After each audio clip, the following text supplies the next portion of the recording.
In this video, we're diving into the Media Inspector window, the place to go anytime you want to fine-tune exactly how a piece of media looks or plays back in ProScoreboard. To open it, right-click on any piece of media and select Media Inspector. If the media is a video, you'll see a scrubber and playback control so you can preview it right there. Once you trim a video without re-exporting it, you can set a custom in and out point right from this window. Just move the playhead to where you want the clip to start and click in.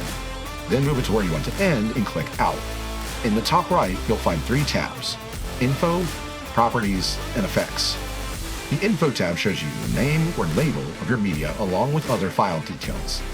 You'll also find a transition option here to override the transition just for this one piece of media, and a source button if you need to point the cue to a different file. The Properties tab is where you handle scaling and flipping your media. If it's a video, you'll also see options for volume, play rate, and what happens when it finishes, like stopping or looping. Now the fun part, the Effects tab. This is where you can get creative with your media. Color Invert creates a negative effect. Heat Signature simulates a heat map, showing reds where the image is brightest and blue where it's darkest. Color Filter lays the color of your choice over the media. Gray Invert also creates a negative look, but the media stays fully grayscale. Adjust Color lets you tweak hue, saturation, contrast, and brightness. Old Film adds jitter, noise, and color filters to create a vintage appearance. Vignette darkens the edges of the frame for a more cinematic look. Sepia applies a classic sepia tone. Edge Blur blurs in from the outer edges towards the center.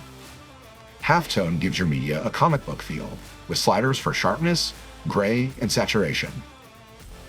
And finally, Blur applies a blurring mask across the whole image or video.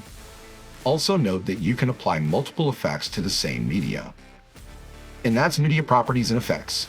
Whether you need to trim a clip, tweak its look, or completely transform it, it's all handled right here without ever leaving ProScoreboard. Thanks for watching, and we'll see you in the next video.